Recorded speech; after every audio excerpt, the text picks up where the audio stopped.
Yo, it's Clumsy, and today I'm going to be going over my Apex Legends settings and sensitivity because I've been getting a lot of messages on PlayStation from people that I kill that are wondering how I'm hitting my shots so well or how I laser them so well.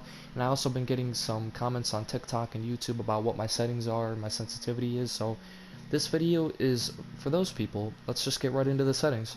Alright, so for the gameplay section of settings, you're going to make sure you have taking damage closes deathbox or crafting menu turned off. This is very crucial for shield swapping out of a deathbox in the middle of a fight. If you have this on, it is going to make it so much harder for you to shield swap in the middle of the fight, so make sure you always have this turned off. For the rest of the gameplay settings, I'm kind of just going to scroll through. You guys can pause the video if you want to and copy these settings if you're trying to copy off of them, or if you just want to see what settings I have, because I don't really care too much about the gameplay section. This is just all my personal preference stuff that I have on.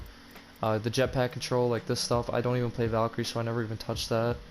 But yeah, just pause the video if you want to see any of these. Alright, so for the controller section of settings, my button layout is on default, but I do play claw. I've never played on any other thing in here except for default, but I do play claw, so that's how I crouch in the middle of fights, or that's how I loot so quickly. My stick layout is on default, my reload button is tab to use and reload, my crouch button is on toggle, my aim button is hold, and my survival slot button is off so that I can flip my kunai, because you know every sweaty wraith has to do that. My L2/R2 button, dead zones, is none. Make sure you always have your menu cursor speed on at least halfway, if not above halfway, because it'll be way easier to get quick armor swaps out of death boxes if you have it halfway or more than halfway.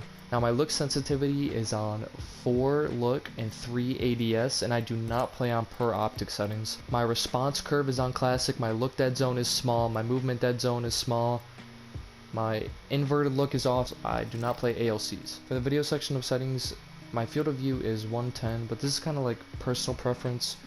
Whatever suits your playstyle or whatever feels best for you, just that's what you want to make your field of view, and I don't really know what this stuff is, so I just kind of left this on default stuff. One more thing that I forgot to add onto the video is that I do not have any controller modifications. I do not have any thumbstick extenders or paddles on the back of my controller. I am just using a classic $60 DualShock 4 controller that I bought from PlayStation. Alright, thank you guys for watching my settings video. If you enjoyed it, hit the subscribe button or hit the like button, and have a good day. See ya.